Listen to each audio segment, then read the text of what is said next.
আসসালামু আলাইকুম। কেমন আছেন সবাই? আশা করি ভালো আছেন। আমি আজ আপনাদের সাথে শেয়ার করব খুবই সহজভাবে চিকেন রোল রেসিপি। তো প্রথমে একটা বাটিতে আমি ১ কাপ ময়দা নিয়ে নিব। তারপর এখানে আমি দিয়ে দেবো সামান্য লবণ ও সয়াবিন তেল দিয়ে আমি ময়দাটা ভালোভাবে হাত দিয়ে মেখে নিব। এরপর আমি এখানে অল্প অল্প করে পানি দিয়ে সফট একটা ডো তৈরি করে নিব।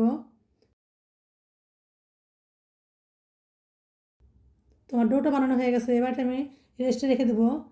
তারপর একটা ফ্রাই প্যানে আমি পরিমাণ মতো সয়াবিন তেল দিয়ে তারপর এখানে দেবো পেঁয়াজ কিমা, স্বাদ মতো লবণ, আদা বাটা, রসুন বাটা। এবার এই মশলাগুলোকে একটু ভেজে নিব। এরপর আমি এখানে দিয়ে দেবো হলুদের গুঁড়া, মরিচের গুঁড়া, চিকেন কিমা। চিকেন কিমাটা দিয়ে মশলার সঙ্গে ভালোভাবে ভেজে নিব। তারপর এখানে দিয়ে দেবো ভাজা জিরার গুঁড়া। এরপর আমি এখানে দিয়ে দেবো সিদ্ধ করা আলু। এখানে আমি বড় সাইজের একটা আলু সিদ্ধ করে গ্রেট করে নিয়েছি। আলুটা দিলে এই চিকেন কিমাটা কিন্তু বাইন্ডিংটা খুব ভালো হয়। এরপর আমি এখানে দিয়ে দেবো কাঁচামরিচ কুচি। আবারও নেড়েচেড়ে মিশিয়ে নিব। তারপর আমি এখানে সবশেষে ধনিয়া পাতা কুচি দিয়ে কিছুক্ষণ ভেজে নিব। তারপর এটা আমি চুলা থেকে নামিয়ে হালকা ঠান্ডা করে নিব। এরপর এই ময়দার ডোটা আমি হাত দিয়ে আবারও ভালোভাবে মুথে নিব। এরপর এটা আমি দুই ভাগে ভাগ করে নিয়ে পাতলা করে আমি দুইটা রুটি বেলে নিব। এই রুটিটা কিন্তু পাতলা করে বেলতে হবে, তাহলে কিন্তু এই নাস্তাটা খেতে খুবই মজা লাগবে আর মুসমুসে হবে।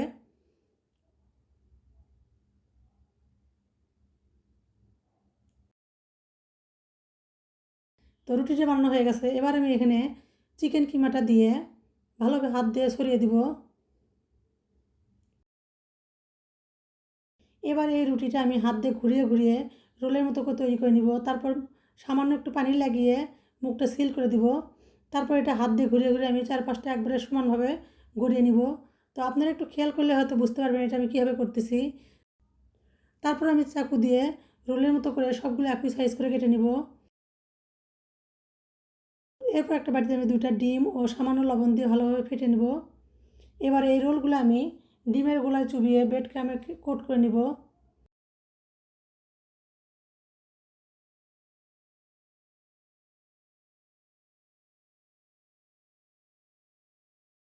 এরপর একটা কড়াই আমি পরিমাণ মতো সয়াবিন তেল দিয়ে এই চিকেন রোলগুলো দিয়ে মাঝারি আঁচে মুচমুচে করে ভেজে নেব। অবশ্যই কিন্তু চুলার আঁচটা মাঝারিতে রাখবেন, নাহলে কিন্তু এটা উপর থেকে পুড়ে যাবে আর খেতে ভালো লাগবে না। তো এভাবে আমি বেশ খানিকক্ষণ উল্টে পাল্টে নাস্তাগুলো ভেজে নেব। তো কালারটা দেখে হয়তো বুঝতেছেন কতটা সুন্দর হয়েছে।